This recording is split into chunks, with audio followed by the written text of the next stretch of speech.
Hello, যারা Windows থেকে নতুন ম্যাক ইউজ শুরু করেছেন কিংবা নতুন ম্যাকবুক ইউজার রয়েছেন তাদের জন্য আজকের ভিডিওটি। এই ভিডিওতে আমি আপনাদের দেখাবো আপনাদের ম্যাকের হার্ডওয়্যার এবং সফটওয়্যার ডিটেলস আপনারা কিভাবে দেখবেন। আর কথা না বাড়িয়ে চলুন শুরু করা যাক ভিডিওটি।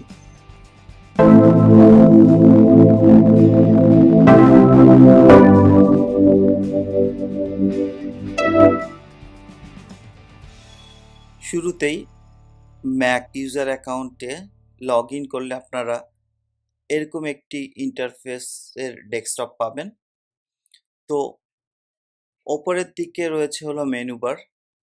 তো মেনু বারের একদম বাম দিকে আপনি দেখতে পাবেন একটি অ্যাপলের লোগো। এখানে ক্লিক করলে অ্যাবাউট দিস ম্যাক এই অপশনটিতে গেলে আপনার ম্যাক সম্পর্কে যাবতীয় ডিটেলস পেয়ে যাবেন।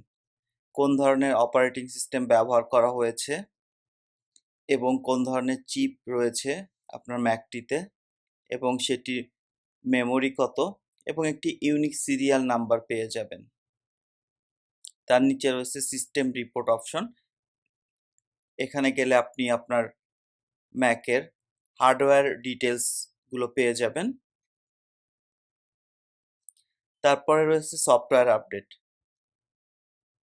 এখানে ম্যাকের যদি কোনো সফটওয়্যারের কোনো আপডেট আসে তাহলে আপনি এই অংশে সেটি দেখতে পাবেন।